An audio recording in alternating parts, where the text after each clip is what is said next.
Uma boa noite a todos, meus amigos do Centro Espírita de Olindo Alves. Uma boa noite a todos vocês que têm nos assistido, a mim e aos meus colegas desse projeto de comunicação do Centro Espírita, onde nós temos todas as semanas a oportunidade de estarmos trazendo textos do Evangelho segundo o Espiritismo, textos dos livros dos Espíritos, o que faz com que nós tenhamos a possibilidade de uma comunicação e a chance de refletirmos a respeito dessas questões nesse período onde não nos foi possível os trabalhos de naturezas presenciais. Então, vamos aqui mais uma vez tendo a oportunidade de fazer uma abordagem sobre o Evangelho e hoje nós vamos falar a respeito de um tema muito em voga nos tempos de hoje. Nós que vivemos um período de pandemia, um período onde todos nós, sem exceção, tivemos perdas, onde convir que o número de desencarnes foi de natureza muito ampla.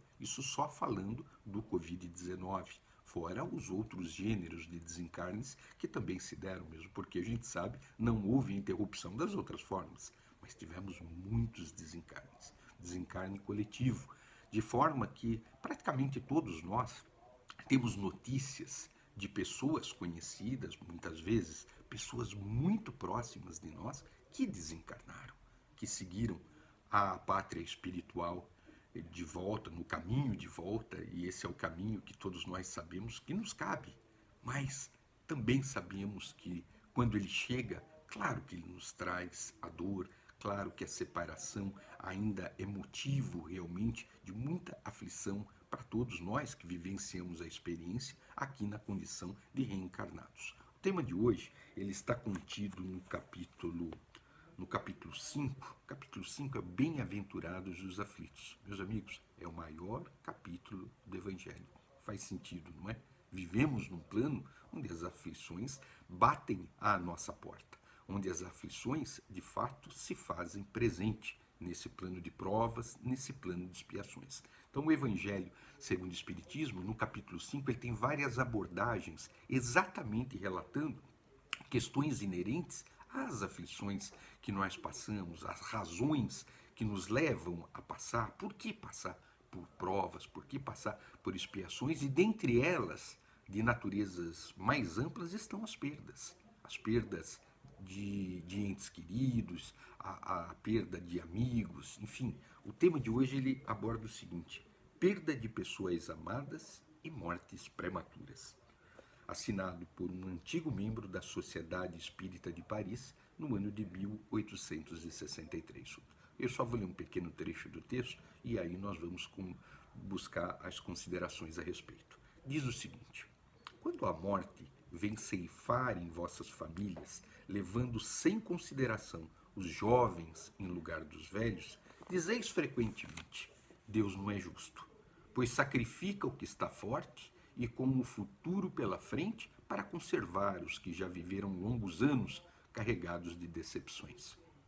Leva os que são úteis e deixa os que não servem para nada mais.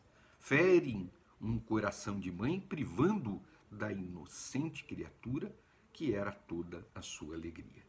Criaturas humanas, é nisto que tendes necessidade de vos elevar, para compreender que o bem está muitas vezes onde pensais ver a cega fatalidade. Por que medir a justiça divina pela medida vossa? Podeis pensar que o Senhor dos mundos queira, por um simples capricho, infligir-vos penas cruéis? Nada se faz sem uma finalidade inteligente, e tudo o que acontece tem a sua razão de ser.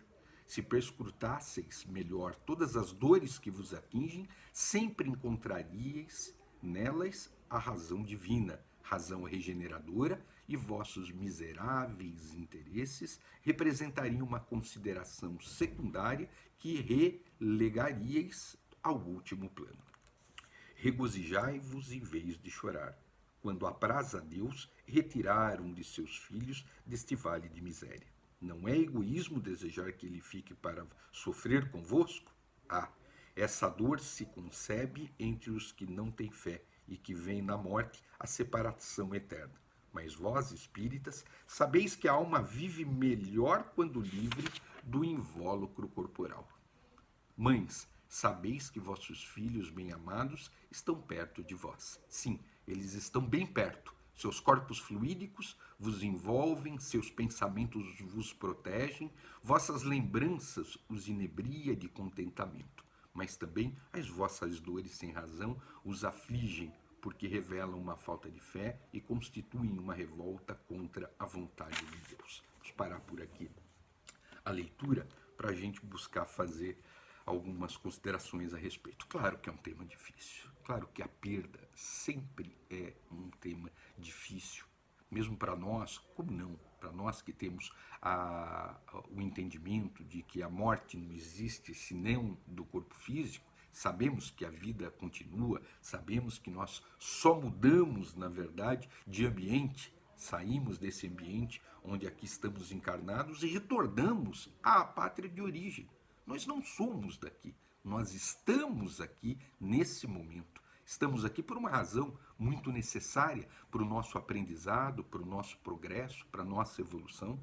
Nós sabemos que na espiritualidade nós nos preparamos justamente para retornarmos a esse plano com a objetividade de ajustarmos em nós as nossas próprias imperfeições. Mas tudo, absolutamente tudo, tem prazo. Tudo tem um tempo. Hão de convir. Ninguém vive eternamente encarnado. Viveremos eternamente na condição de espírito. Na condição de espírito. Isso é indiscutível. Hoje, nosso espírito aqui encarnado. Mas aqui é por algum tempo. É por um período que, olha, hão de convir. Considera um período muito curto.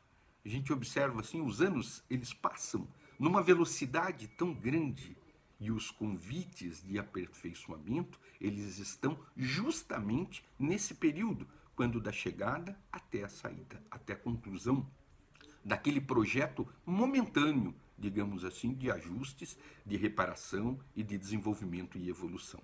É nesse sentido que a gente observa a generosidade de Deus.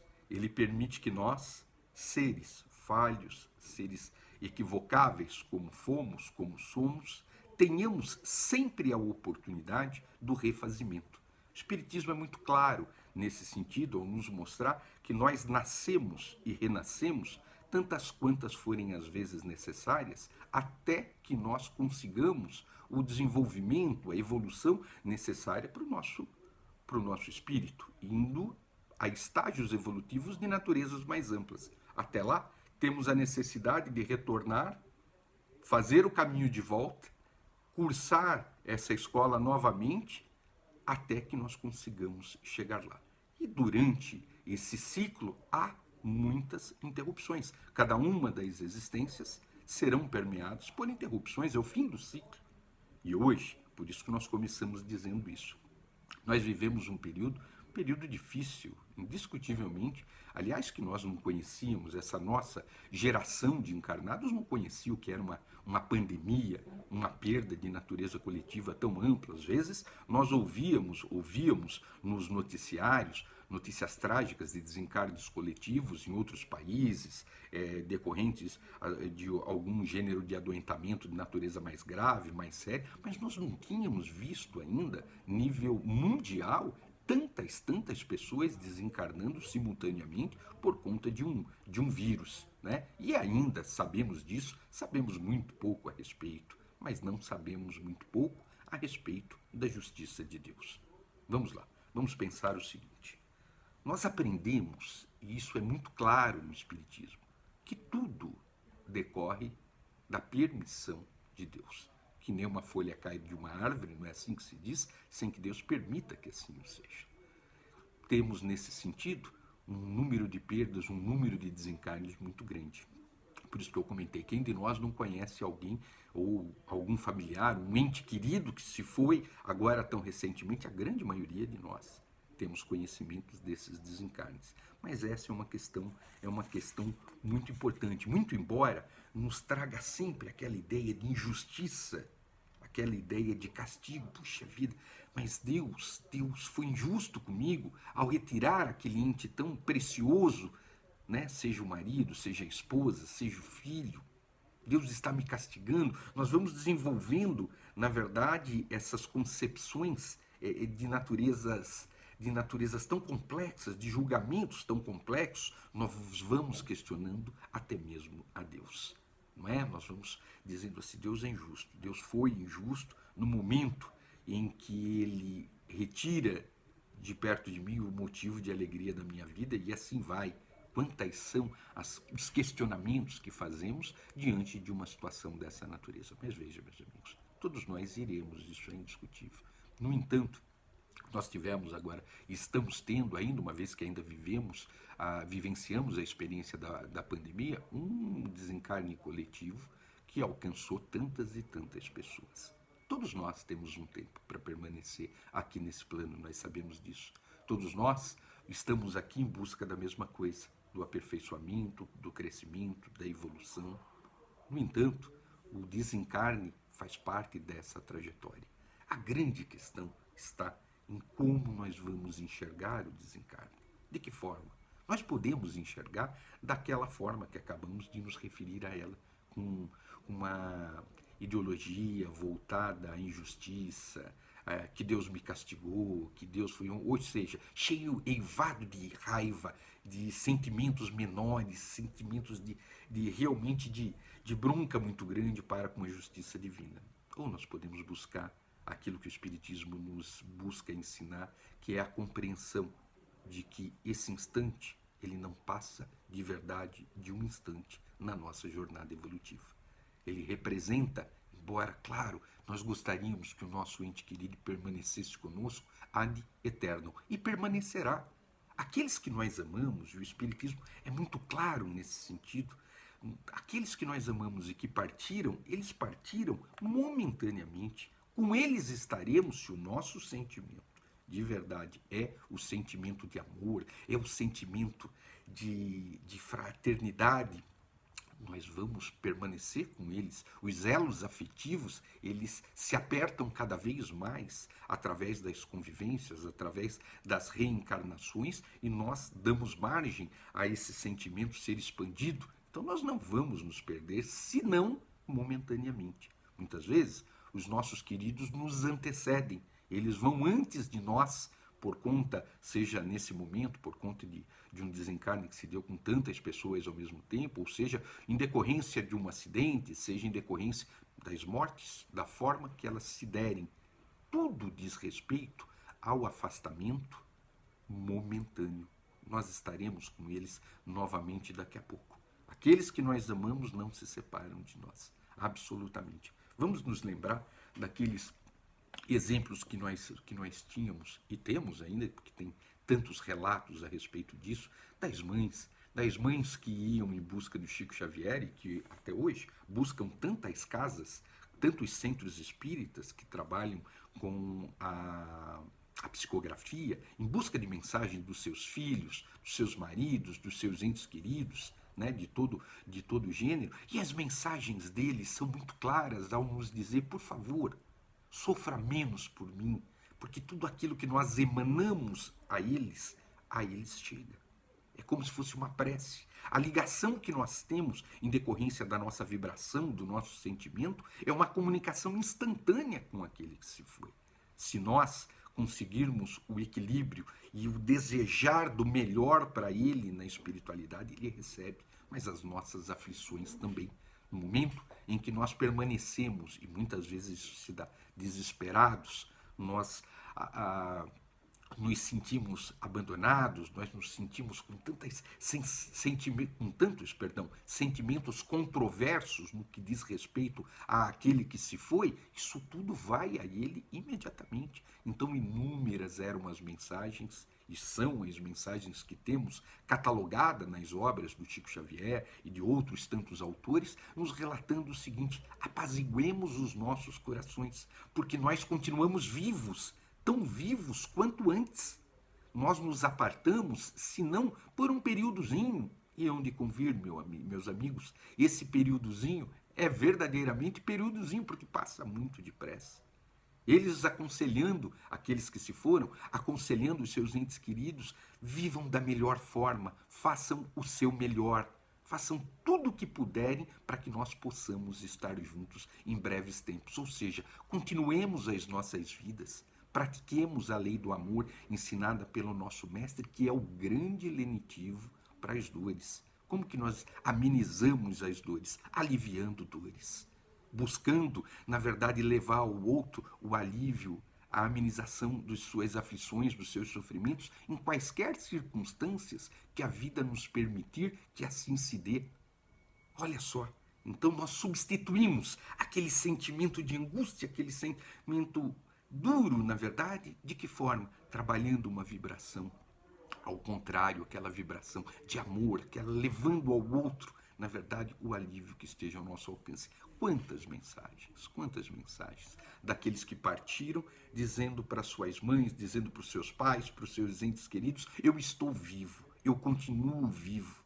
Então, quando nós questionamos a perda dos nossos entes queridos e atribuímos a Deus quaisquer questões que possam ser consideradas como sendo injustiças, não imaginemos que isso seja verdade. Não há injustiça. Ao contrário, sempre está dentro do senso de justiça divina que permite que nós retornemos à pátria de origem um pouco antes ou um pouco depois, é verdade, mas cada um dentro daquilo que faz parte do seu planejamento espiritual. Não existe aleatoriedade dentro de um projeto tão extraordinário quanto o projeto reencarnatório. E somos acompanhados, meus amigos, pela espiritualidade maior permanentemente. Nosso projeto de evolução é muito importante para nós, mas é importante para o universo também. Essa é a questão pela qual não há que se imaginar que, olha, ele morreu, acho que ele foi por acaso, né? Porque era uma pessoa tão boa. Não, não, não.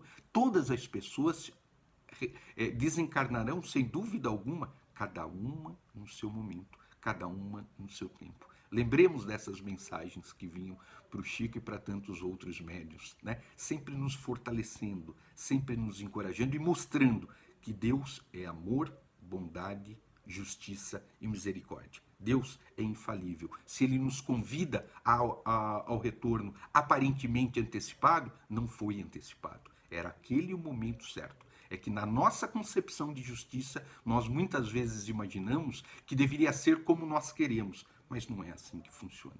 Não é assim. Deus sabe o instante, o momento de cada um. Meus amigos, esse é o tema que nós tínhamos para hoje. Eu desejo a todos muita saúde, muita paz, que esse período de pandemia passe o mais rápido possível, como de fato está passando. As pessoas já estão sendo vacinadas, as pessoas já estão ficando mais animadas a seguirem adiante. Muitas perdas, muitas perdas. Confiemos em Deus e façamos o nosso melhor enquanto aqui estivermos. Venhamos a produzir o que estiver ao nosso alcance no que diz respeito à caridade, à ajuda ao próximo, ao bem. Façamos isso e certamente a comunicação que manteremos com aqueles queridos permanecerá, o elo de ligação permanecerá e em breves tempos certamente estaremos reunidos novamente na pátria de origem, na espiritualidade. Que Deus abençoe a todos, uma boa noite.